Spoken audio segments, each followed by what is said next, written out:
Lalu apa dugaan penyebab satu keluarga tewas di dalam rumah hingga penyelidikan ini melibatkan Ditreskrimum Polda Metro Jaya?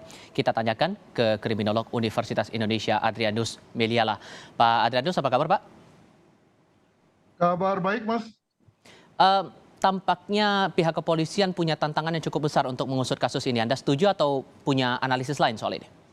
Ya enggak lah, kan TKP-nya di situ, lalu korbannya juga sudah meninggal. Artinya tidak banyak hal yang berubah ya, yang merupakan faktor-faktor pengganggu. Jadi lebih kepada bagaimana didalami saja analisisnya untuk kemudian sampai pada kesimpulan.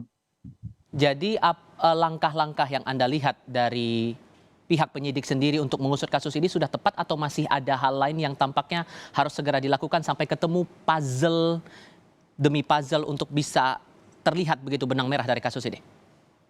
Saya kira mungkin yang paling menentukan adalah hasil dari otopsi ya. Cuma ya apa yang disebutkan oleh kepolisian bahwa pada lambung para korban tidak ditemukan tidak ditemukan sisa olahan makanan, demikian juga otot-otot mengecil tanda dehidrasi, itu mungkin tidak semua.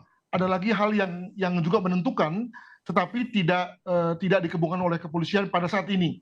Nah, mungkin ada satu strategi dari kepolisian, mungkin dalam rangka agar jika memang kematian dari keempatnya itu dilakukan oleh pihak lain, maka pihak lain itu lalu kemudian tidak atau belum curiga terkait dengan hasil otopsi yang tidak diinfokan seluruhnya oleh kepolisian. Begitu.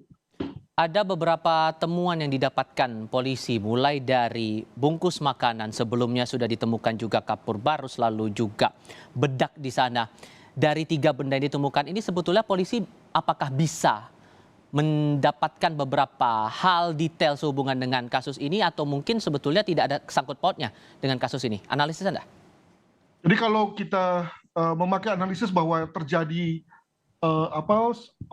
situasi pelaparan, itu istilah satu, membuat orang dilaparkan hingga kemudian meninggal, maka kembali pada bahwa polisi menyatakan bahwa rata-rata kematian dari mereka sudah terjadi 3 minggu lalu, padahal masyarakat sekitar baru saja sekitar 5 hari ya menciumi bau yang tidak enak. Artinya ada 25 hari di mana para korban sudah meninggal tapi tidak tercium baunya.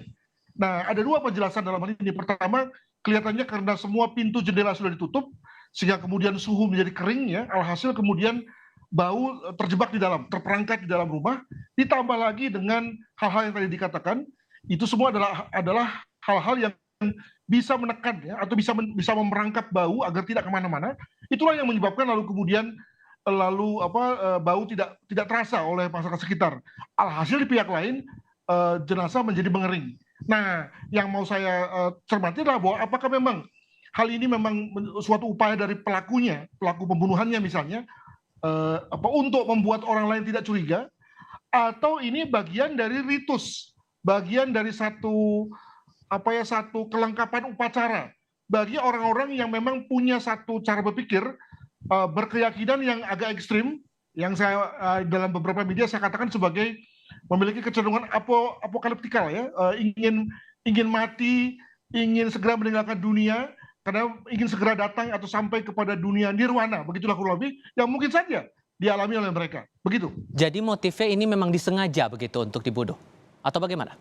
Ya Anda tahu, tetapi yang dalam hal ini saya punya 2 teori tadi. Teori pertama adalah teori bahwa mereka bukan kelaparan tapi dilaparkan, artinya ada mungkin 2 orang, 3 orang yang sengaja ditutup aksesnya untuk kemudian tidak makan hingga mati. Nah, kemudian ada pertanyaan, lalu yang 2 yang lain atau 1 yang lain itu gimana? Kenapa harus mati juga? Apakah memang akhirnya yang terakhir ini juga bunuh diri? Nah, untuk itu maka kemudian supaya membuat lalu bau tidak kemana-mana. Sebelum yang ketiga atau yang keempat ini mati, maka kemudian dipakailah hal-hal tadi. Penilaian Anda buat apa mereka melakukan atau buat apa melakukan seperti itu begitu sampai akhirnya 4 orang ini meninggal dalam kondisi sedemikian? Saya tidak tahu, nah makanya lalu kemudian teori kedua menjadi masuk bahwa sebetulnya ada satu keyakinan bersama yang mereka yakini mengenai hidup setelah mati itu. Ya, mungkin sekali misalnya dari keempat orang itu 1-2 diantaranya tidak meyakini, maka dipaksa untuk kemudian mati bersama. Ya, jadi kalau kita membayangkan apa hari-hari sebelum kemudian mereka menemui kematian. Sampai kondisinya sekarang dari tim liputan kami juga mendapatkan informasi belum ada tanda-tanda pihak keluarga membawa keempat jenazah ini dari Rumah Sakit Polri. Anda mencermatinya bagaimana soal ini? Nah, itu kan wajar karena belum ada clearance atau izin dari kepolisian, mengingat kepolisian masih membutuhkan jenazah tersebut, ya, in case misalnya harus diadakan otopsi ulang atau misalnya ditemukan preparat ya di lokasi yang kemudian lalu mau dicek ini berasal dari tubuh yang mana, maka kemudian polisi belum memutuskan untuk dikremasi. Sebab sekali dikremasi tentu tidak mungkin lagi hal-hal itu dilakukan kan, maka kemudian polisi lebih bagus menunda. Jadi tidak ada kaitannya, kalau Anda melihatnya ini tidak ada kaitannya dengan menjawab motif di balik matinya keempat orang ini di dalam satu rumah ini? Saya kira itu semua adalah bagian dari upaya mencari motif, tetapi yang pasti adalah bahwa kalau pada statement pertama ya itu kepolisian menyatakan ya menduga bahwa kematian itu karena kelaparan, ya saya kira enggak lah ya, Jakarta Barat ya yang penuh dengan gudang makanan kok malah orang lapar ya. Dan juga kalau dilihat dari lokasi di mana sebetulnya mereka adalah keluarga kelas menengah, maka rasanya tidak mungkin untuk tidak bisa membeli air, beras dan seterusnya. Jadi mereka berada pada posisi untuk intensional dengan sengaja mengakhiri hidup. Cuma tadi, apakah ini memang mengakhiri hidup semuanya memang sedia untuk itu, atau hanya ada beberapa, sehingga tadi saya ambil contoh, pasti ada satu dua di antaranya yang kemudian lalu memilih bunuh diri dengan cara yang lain. Atau yang kedua adalah bahwa konteks bunuh dirinya itu adalah dalam rangka tadi mengakhiri hidup untuk suatu keyakinan, satu cara pandang yang saya sebut sebagai apokaliptikal ya, mengenai satu pandangan-pandangan tentang hidup sesudah mati. Begitu.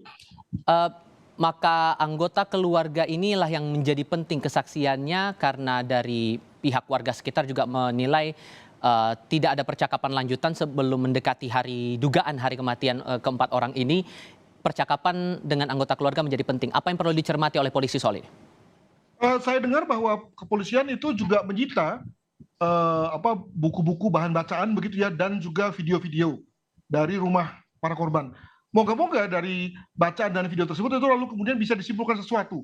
Sebab misalnya kalau memang mereka benar adalah pengikut satu aliran yang ekstrim ya, maka tentu akan terefleksi dari jenis bacaannya ya, jenis video yang kemudian mereka tonton, sehingga mungkin dari situ lalu kemudian inspirasi untuk mengakhiri hidup itu menjadi muncul ya dengan cara seperti ini.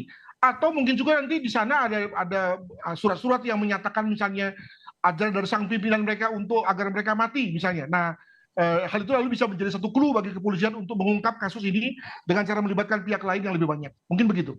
So what's next? Apa yang harus dilakukan penyidik berikutnya agar kita tahu nih penyebab 4 orang satu keluarga ini mati di dalam satu rumah ini? Saya kira kita perlu beberapa clue tambahan ya. Tadi adakah misalnya polisi sudah mengetahui atau sudah bisa melihat pola dari bacaan-bacaan yang mereka dapatkan, demikian juga video-video yang sudah berhasil disita oleh kepolisian. Yang kedua, kalau tadi bicara mengenai bungkus makanan, jangan lupa di situ pasti ada jejak di situ, ada DNA yang ada di situ ya.